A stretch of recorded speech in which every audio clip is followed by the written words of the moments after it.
ମୁଁ ଶିବଶଙ୍କର ବାଗ ଜଣେ ସମାଜସେବୀ। ମୁଁ ଦୀର୍ଘ ବର୍ଷେ ହେଲା କୁସୁମ ଟିଭି ତରଫରୁ ପ୍ରୋଜେକ୍ଟ ଡାଇରେକ୍ଟର ହିସାବରେ କାମ କରି ଆସୁଅଛି।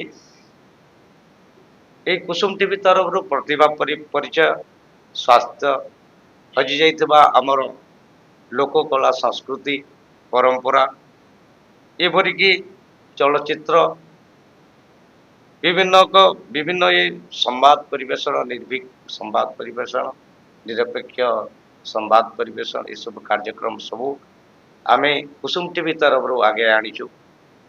ଏପରିକି ଆମ ସଂସ୍କୃତି, ଆମ ପରମ୍ପରାକୁ ଓଡ଼ିଶାର ବିଭିନ୍ନ ଜିଲ୍ଲାରେ ତଥା ସୋନପୁର, ବଲାଙ୍ଗୀର ଜିଲ୍ଲା, ବରଗଡ଼ ଜିଲ୍ଲାରେ ଏପରି କାର୍ଯ୍ୟକ୍ରମ ସବୁ ଚାଲିଛି ଏବଂ ଦିନକୁ ଦିନ ଆମ 30ଟା ଜିଲ୍ଲାରେ ଆମେ ପ୍ରତ୍ୟେକ ପଞ୍ଚାୟତରେ ଲୋକ କଳା ସଂସ୍କୃତି, ଆମ ସଂସ୍କୃତି, ଆମ ପରମ୍ପରା ବର୍ତ୍ତମାନ ଯୁଗରେ କିପରି ଲୋପ ପାଇଯାଉଛି, ଲୋକମାନେ ଭୁଲି ଯାଉଛନ୍ତି ଆମର ଅଞ୍ଚଳର ଆମର ସଂସ୍କୃତିକୁ, ଆମ ପରମ୍ପରାକୁ, ତାହାକୁ ଆମ ନାଚ ଗୀତ ମାଧ୍ୟମରେ ପ୍ରତ୍ୟେକ ପଞ୍ଚାୟତରେ ଲୋକଙ୍କୁ କିପରି ସଚେତନ କରିପାରିବୁ ତାର ପ୍ରୟାସ ଜାରି ରହିଛି।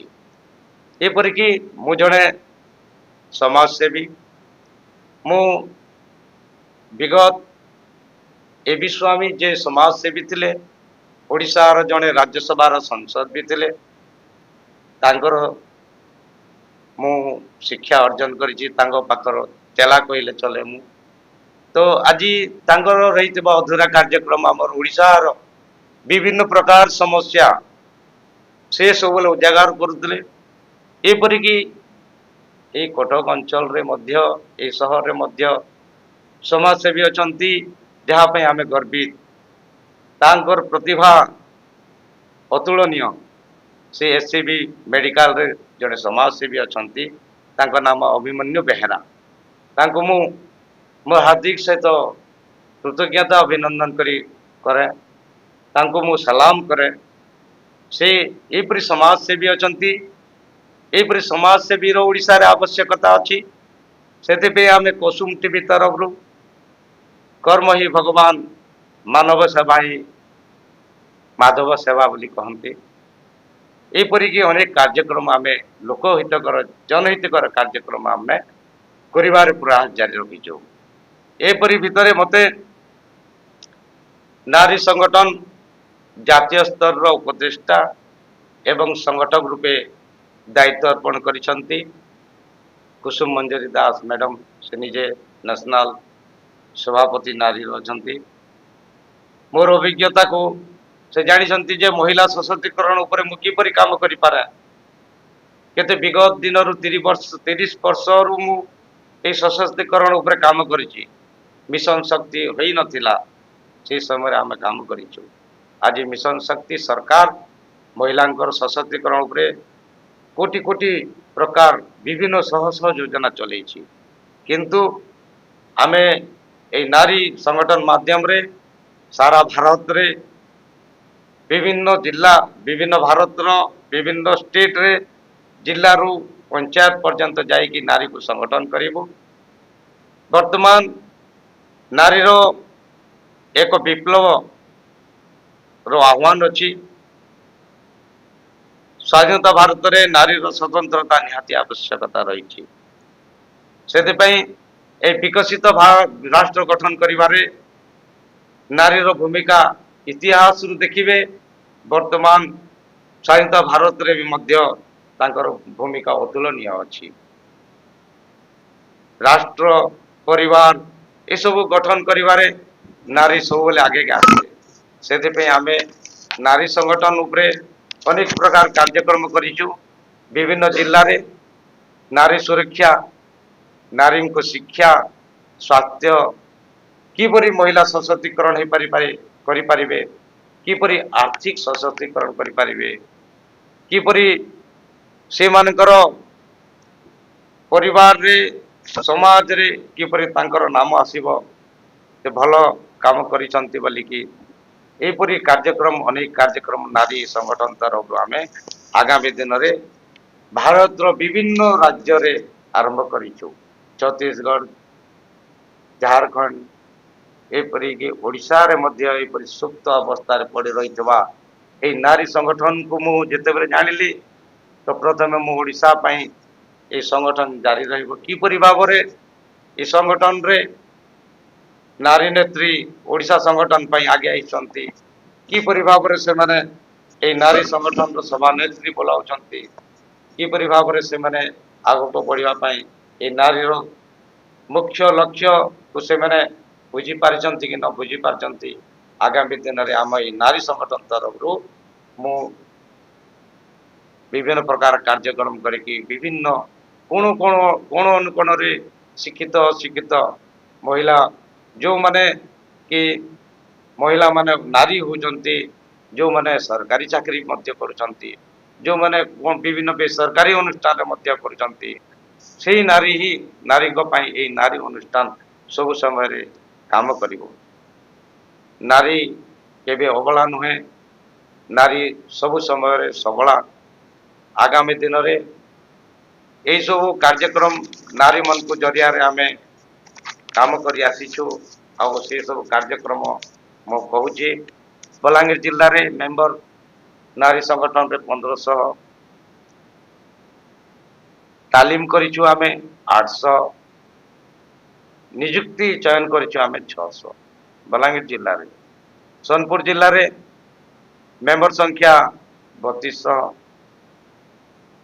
तांकर तालीम प्राप्त करिसंती 2500 कर्म नियुक्ति देइछु आमे 400 बरगढ़ जिल्ला रे 6000 महिला मेंबर अछंती नारी से भीतर 5000 मेंबर तालीम प्राप्त एवं 1200 मेंबर आत्मनियुक्ति करिकी से माने आगु बढ़ी जंती एपरिक कलाहांडी जिल्ला रे 2200 मेंबर 900 जन को आमे तालीम देइछु 350 जन नियुक्ति पाई सारी खोर्धा जिल्ला रे 5000 मेंबर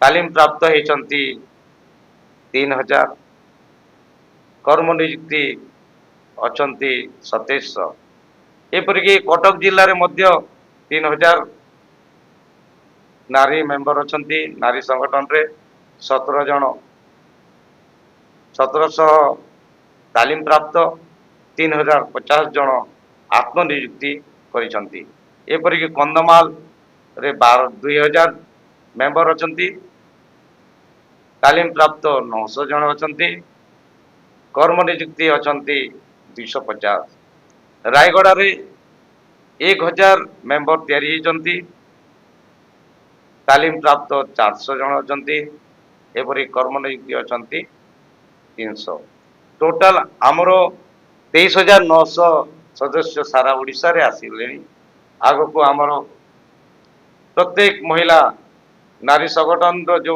सुरक्षा सुविधा आत्मनिर्भरशीलता यही प्रकार कार्यक्रम आम जो आगे नहीं जो जय जगन्नाथ कुसुम मंजरी दास अध्यक्षा कुसुम टीवी साई कुसुम चैरिटेबल ट्रस्ट रो फाउंडर प्रेसिडेंट एवं नारी संगठन रो फाउंडर तथा जातीय सभानेत्री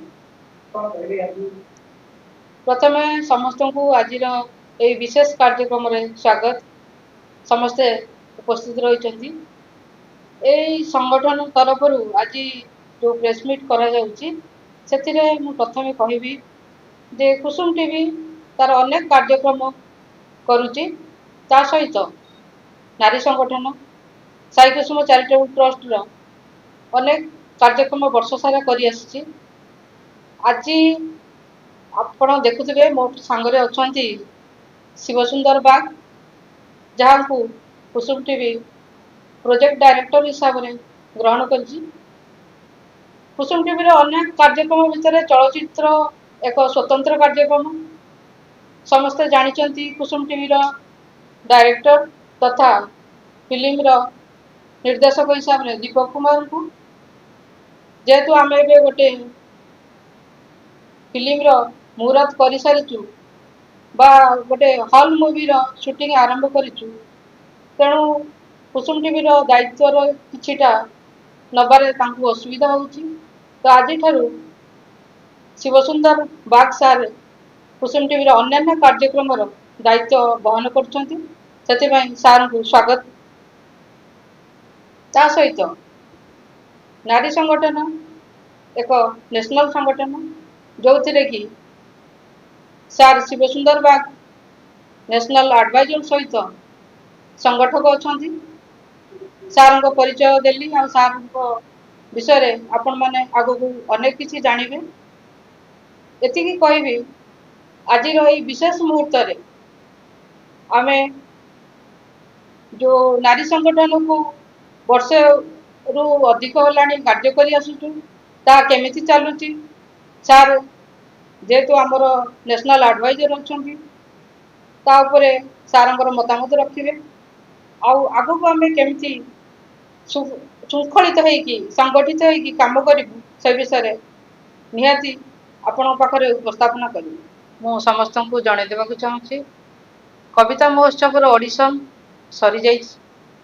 ସେଥିରେ ବିଭିନ୍ନ ଜିଲ୍ଲାରୁ କବିମାନେ ଭାଗ ନେଇଥିଲେ।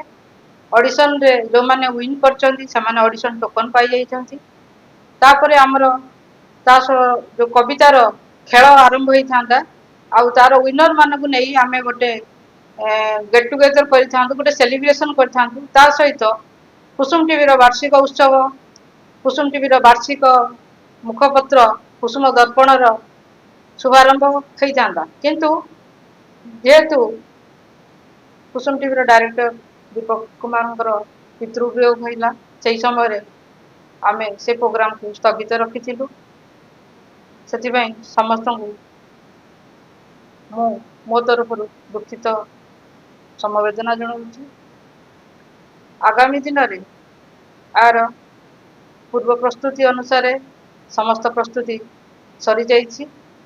ଏପ୍ରିଲ ମାସର ପ୍ରଥମ ସପ୍ତାହରେ ଆପଣମାନଙ୍କ ମାଧ୍ୟମରେ ମୁଁ ନିଶ୍ଚିତ ତାର ଘୋଷଣା ଦେବି। କବିତା ମହୋତ୍ସବର ରାଉଣ୍ଡ ଚାଲିବ, ତା ସହିତ ସେମାନଙ୍କୁ ୱିନର ମାନଙ୍କୁ ନେଇ ଗୋଟେ ମେଗା ସେଲିବ୍ରେସନ ରହିବ। ଆଉ କୁସୁମ ଦର୍ପଣ, କୁସୁମ ଟିଭିର ବାର୍ଷିକ ଉତ୍ସବ, ତା ସହିତ ଓଡ଼ିଶାର କୋଣ ଅନୁକୋଣରେ ଯେଉଁ ନାରୀମାନେ ବିଭିନ୍ନ କାର୍ଯ୍ୟ ଦକ୍ଷତା ରଖିଛନ୍ତି, ସେଇମାନଙ୍କ ଭିତରୁ ଆମେ 10 ଜଣଙ୍କୁ ସିଲେକ୍ଟ କରିଥିଲୁ, ଯେଉଁମାନଙ୍କୁ ନାରୀଶ୍ରୀ ସମ୍ମାନରେ ସମ୍ମାନିତ କରାଯିବ। ସେଥିରେ ମୁଁ ସିଏମକୁ ବି ଦେଇ ସାରିଥିଲି ଲେଟର, କିନ୍ତୁ ଦୁଃଖିତ ମୁଁ ସେ ଡେଟ୍ କନଫର୍ମେସନ କରିପାରିଲି ନାହିଁ, ଯେହେତୁ ଅନ୍ୟାନ୍ୟ ଅସୁବିଧାରେ ରହିଲି। ତେଣୁ ଏପ୍ରିଲ ମାସର ପ୍ରଥମ ସପ୍ତାହରେ ଏହାର ଘୋଷଣା ନିଶ୍ଚିତ ଭାବେ ଆପଣମାନେ ପାଇବେ। ଆଉ ସମସ୍ତ କାର୍ଯ୍ୟକ୍ରମ ସେଇ ମାସରେ ହିଁ ସମାପ୍ତ ହେବ। ନମସ୍କାର, ଜୟ ଜଗନ୍ନାଥ।